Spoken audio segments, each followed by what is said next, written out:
2 number, আই fancy আই turn ড্যাশে ট্রাভেল পেল। এইখানে দেখো এইটা মানে কি আছে, এটা তোমার চিন্তা করার দরকার নেই, এটাও 17তম আসছে ফ্যান্সি। তা আমরা এখানে খেয়াল করবো কি হবে, যে এটা একটা নিয়ম ছিল, আমি তোমাদের বলছি কিন্তু এটা, হ্যাঁ কি কি ছিল, যেমন অ্যাজ ইফ, তারপরে ছিল অ্যাজ দো, ঠিক আছে, এগুলো ছিল।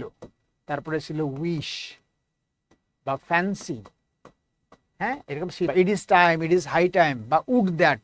দেখো একবারে কতগুলো নিয়ম হয়ে যাচ্ছে। তুমি যখন নোট করবা, খাতায় নোট করবা, এই সবগুলো নিয়মকে এক করবা, তাহলে পড়া কম হবে। পড়া সবসময় কম পড়তে হবে, কারণ এত বেশি পড়লে তুমি পারবা না। অ্যাজ দ্য উইশ ফ্যান্সি, তারপর it is time, it is high time, এগুলো লিখবা, মুখে বলতেছি। উড দ্যাট, এগুলা থাকলে, যদি এগুলা থাকে যেমন যেখানে আছে, তাহলে এর পরের ভার্বটা কি হবে, ভার্বটা হবে V3, সরি V2।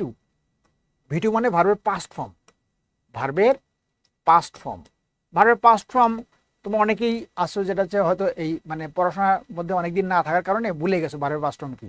ভার্বের পাস্ট ফর্ম কি, যেমন যদি গো থাকে প্রেজেন্ট ফর্ম, পাস্ট ফর্ম হচ্ছে ওয়েন্ট, হ্যাঁ। আর V3 হচ্ছে গন, নিশ্চয়ই তোমরা জানো এটা।